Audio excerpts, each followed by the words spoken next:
Welcome to SOS Media, your number one source of the latest news, opinions, and in-depth investigations that dig deeper into today's developing stories around the globe. Jennifer Bonjean is the owner and founder of the Bonjean Law Group, a professional limited liability company. She is a hardened and aggressive attorney with a vast experience in criminal defense and civil rights litigation. Bonjean also specializes in appellate, post-conviction and habeas corpus litigation and is currently R. Kelly's lead attorney. Bonjean is originally from Valparaiso, Porter County, Indiana in the United States of America, and she is characteristically a proficient opera singer who got a master's degree in music. She once worked at a rape crisis center in Chicago, which led her to study at Loyola University Chicago's law school, with the goal of becoming a prosecutor, but she ended up getting involved in defense work after moving towards helping underdog clients. As a lawyer who views prosecutorial overstep as her driving force, she gained prominence by focusing on the so-called wrongful conviction cases. Recently, Bonjean got time to talk to R. Kelly, who in return sent his regards to all the people who are out there and continuing to support him in all aspects. Bonjean then advised R. Kelly to suspend holding interviews with any media personalities or platforms for a time being as they prepare to file a lawsuit. Bonjean, however, did not give any details about the suit, nor did she reveal who they intend to sue. When we look at how events have been unfolding, we remain speculative that Jennifer Bonjean is probably going to sue the Bureau of Prisons Officer A, who leaked R. Kelly's confidential information to blogger Tasha K., who in turn shared this sensitive information with the government prosecutors and witnesses in both R. Kelly's New York and Illinois trials. This unrevealed Bureau of Prisons Officer A clearly broke the law, and it's possible Bonjean could sue. I am sure that we all still remember that Bonjean has on various occasions, especially in March 2023, gone public with complaints about the health care R. Kelly was getting inside Chicago's Metropolitan Correctional Center, from where R. Kelly had surgery on his Achilles tendon after it was discovered he was suffering from blood clots. Jennifer Bonjean said that all that was due to negligent care provided by the Bureau of Prisons. It's not just because it's R. Kelly. Every prisoner deserves medical attention and medical care, she said. The MCC is required to address these things in a competent fashion, she assertively added. With this said, we cannot rule out the point that Bonjean could advocate to sue the MCC for neglecting R. Kelly's health care needs at the time he was detained at the correctional center. The medical treatment he received was not adequate, and as a consequence it has impacted on his health even after being transferred to a federal correctional institution in Butner. In an audio recording of a phone call from the Butner Federal Correctional Institution, R. Kelly was heard pleading for his life as he repeatedly mentioned blood clots in his legs and how he once again had been neglected in regard of his health issues. "I don't deserve to die because somebody miscommunicated out and somebody took a guess at what's going on with my leg. I'm not supposed to die this way," R. Kelly pleaded. "You're not even supposed to take a chance on that," he added. R. Kelly continued pleading his case and said that the prison did not even offer to do an examination on his legs. He reminisces of the time he had to mechanically remove a cast from his leg. A nurse at Butner later told him he could have lost his life if he had not improvised the means to get rid of the cast in time. Surely, these developments can also call for a lawsuit against the Bureau of Prisons because they are mandated by the government to care for all inmates' healthcare needs appropriately and timely. Lawsuits are everyday events for people like Jennifer Bonjean.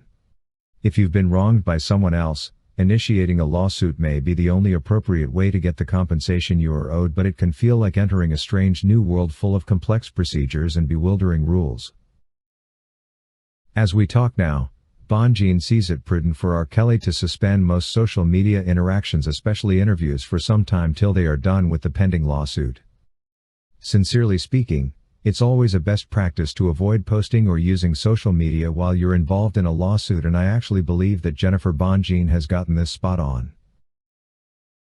It is always possible that the people you have sued can use your social media posts against you, and it's probably also no surprise that they can see or hear all of the pictures, interviews and posts on your various social media platforms.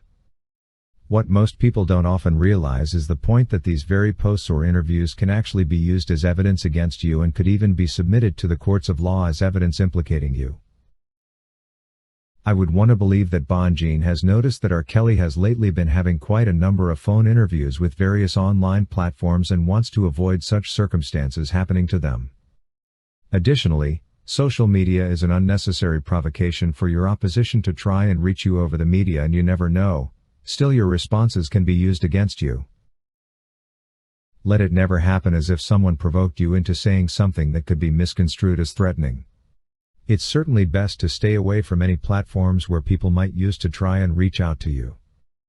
We love hearing from R. Kelly as often as possible, but I can assure you that it would be beneficial to all parties if he made such communication to his fans through his attorney. I would definitely agree with anyone who believes in the fact that private social media messaging is really never private at all. Let us be aware that there is no guarantee whatsoever that these messages will remain private either. In fact, recent communications are often requested during lawsuits. Unless your communications are between you and your lawyer or your doctor, private messages are likely not to be protected by privacy laws here in the United States. Now, a good lawyer can talk you through your options and possible next steps regarding your case. They can also help you collect any relevant information or documents that you will need for the case and give you valuable advice. I really believe this is the valuable and good service Jennifer Bonjean is giving R. Kelly, and we supporters should therefore embrace it. But we should also know that collecting social media evidence for use in a legal case requires specific expertise. Whoever collected the evidence will often need to testify in court how they obtained the presented information. If a lawyer relies on a client to provide screenshots or printouts of electronic evidence, their collection method will not stand up to a judge's scrutiny. Considering the level of knowledge required to provide proof of a piece of content's origin with coding and hashing, an attorney may shy away from introducing social media evidence unless they have employed expert investigators to help them prepare their case. In addition to recording important data, professional social media investigators can assist in proving points such as a photo's posting date versus taken date, profile ownership based on username or other personal information, and more. Despite these technicalities, we still can't take it for granted that this information cannot be scrutinized successfully. Meanwhile, we all know that the appeal for the New York trial sentence is around the corner, and R. Kelly and his legal team led by Jennifer Bonjean have already highlighted a lot of flaws, misinterpretations of the law, and issues to do with injustice in the appeal brief. With such an articulate and experienced attorney as Bonjean, we are very optimistic that the appeal process will be a walkover this time. The rest of us who support and wish R. Kelly to regain his deserved freedom can follow the appeal process keenly optimistic that he by the end of the appeal will be a free man. We want R. Kelly to walk back home and resume doing what he knows best, give us more music to enjoy. Thank you for watching today's video brought to you by SOS Media.